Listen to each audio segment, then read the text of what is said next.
It's hard to believe it's been 20 years now since the terrorist attacks of 9/11 shook our world.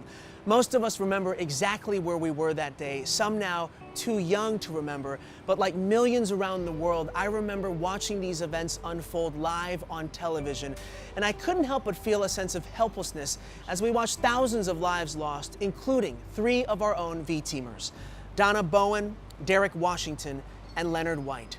I'd like to think that their spirit lives on in all the work our V-team continues to do, creating the networks that move the world forward.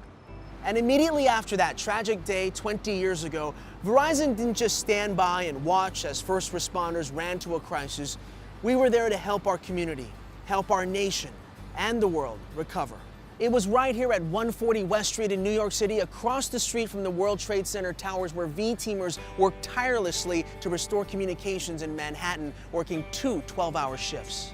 In a building with no working elevators, our teams would take 10 trouble tickets, climb 20 flights of stairs, fix those issues, climb back down the stairs, take 10 more tickets. They'd go home, get some sleep, do it again the next day. That's just one story of how our team continues to put our credo into action. We run to a crisis.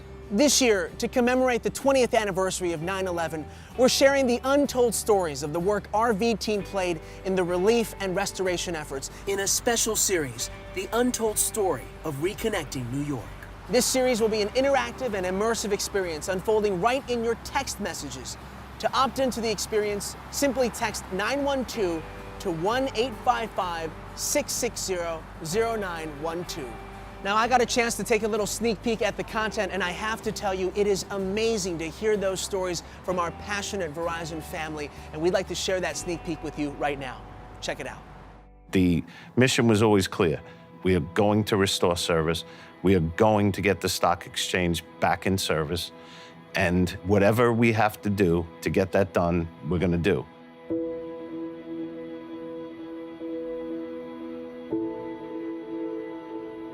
This was 2001. Not everybody had a cell phone, so we wanted to make sure that we got them to whoever needed them that was responding to the crisis. One of the things that a lot of people ask is, how did you get people to work in that environment? Nobody was told to come here. People came here because they felt they needed to be here. And I wasn't a hero like the firemen who would come in, but just bringing the telecommunications back to Southern Manhattan, I just felt like that was the small piece that I could do.